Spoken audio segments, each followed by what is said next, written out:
Koalisi Masyarakat Sipil mengadukan Majelis Hakim Pengadilan Negeri Jakarta, maksud kami Pengadilan Negeri Surabaya, ke Komisi Yudisial atau KY terkait tragedi Kanjuruhan Malang, Jawa Timur pada Kamis 19 Januari 2023.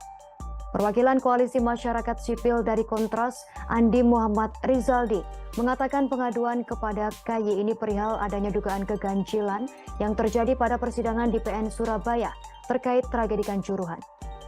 Diketahui ada 5 terdakwa yang saat ini didakwa oleh Jaksa Penuntut Umum atau JPU, di mana dalam proses persidangan itu ditemukan berbagai keganjilan. Dikatakan Andi, keganjilan itu yang pertama, mengenai terbatasnya akses persidangan yang mengakibatkan publik atau masyarakat sipil sulit memantau jalannya proses persidangan. Kemudian keganjilan kedua, hal itu mengenai tak dihadirkannya para terdakwa tersebut dalam proses persidangan yang saat ini telah berjalan. Andi beranggapan dengan rujukan yang sama, yakni berdasarkan aturan hukum pidana, para terdakwa semestinya dihadirkan ketika menjalankan persidangan. Kemudian disebutkan Andi mengenai tim kuasa hukum terdakwa yang juga dari kalangan aparat kepolisian. Menurutnya status 3 terdakwa yang merupakan anggota Polri nonaktif namun menggunakan penasihat hukum juga dari anggota Polri. Oleh sebab itu pihaknya pun menilai pihak Majelis Hakim PN Surabaya melakukan pembiaran terhadap beberapa hal yang dianggapnya ganjil tersebut. Menurutnya dengan adanya dugaan pembiaran ini sehingga dapat merusak dan melecehkan sistem hukum di Indonesia. Sebelumnya diberitakan Pengadilan Negeri Surabaya menggelar sidang perdana tragedi Kanjuruhan secara online pada Senin 16 Januari 2023. 5 terdakwa kasus tragedi tersebut menjalani sidang dari Rutan Mapolda Jawa Timur. Sedangkan hakim dan para jaksa melangsungkan sidang itu dari ruang Cakra PN Surabaya. 2 terdakwa lain yakni tim internal Arema FC. Di antaranya Suko Sutrisno selaku Security Officer dan Abdul Haris selaku Ketua Panpel Arema FC. Terdakwa dan K3 Brimob Polda Jatim AKP Hasdarmawan. Menurut Jaksa Ruli Mutiara, ketika laga Persebaya versus Arema FC menjalankan tugas pengamanan di Ring 2. Ia memerintahkan anggotanya untuk mengamankan pintu Stadion 1 hingga 14. Saat keributan terjadi, Hasdarmawan diyakini kuat terbukti memerintahkan anak buahnya menembakkan gas air mata ke arah supporter. Kemudian terdakwa Kompol Wahyu Setio Pranoto selaku Kabak Ops Polres Malang. Menurut Jaksa Bambang Winarno, terdakwa dianggap membiarkan kesalahan prosedur pengamanan terjadi di dalam stadion. Ia terbukti tak mencegah anggota Brimob ketika menembakkan gas air mata.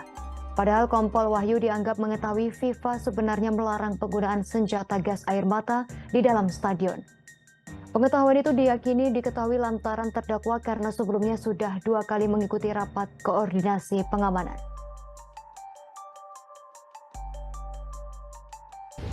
Nah, seperti teman-teman ketahui ada 5 terdakwa yang saat ini didakwa oleh Jaksa Penuntut Umum, di mana dalam proses persidangan pidana itu kami menemukan berbagai keganjilan. Keganjilan pertama yaitu berkaitan dengan terbatasnya akses persidangan yang mengakibatkan publik atau masyarakat sipil secara luas sulit untuk melakukan pemantauan atau pengawasan berkaitan dengan proses persidangan pidana yang berjalan.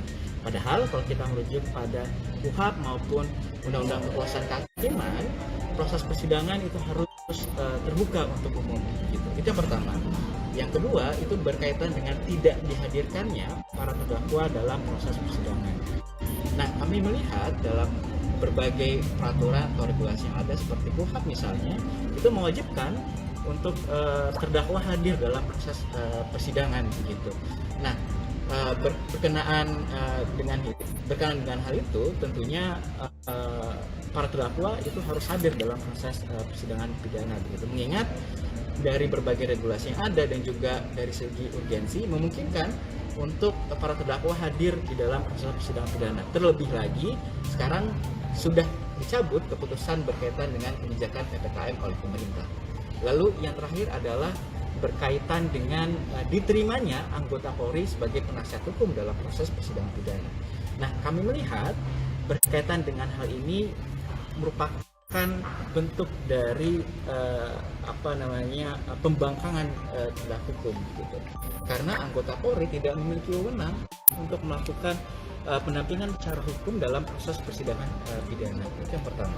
Dan yang kedua, anggota Polri merupakan bukan advokat, begitu, sehingga dia tidak memiliki wewenang untuk melakukan pendampingan hukum dalam proses persidangan pidana. Jadi pembiaran atau diterimanya anggota Polri sebagai penasihat hukum dalam proses persidangan pidana, menurut kami ini dapat merusak atau melecehkan sistem hukum di Indonesia, gitu.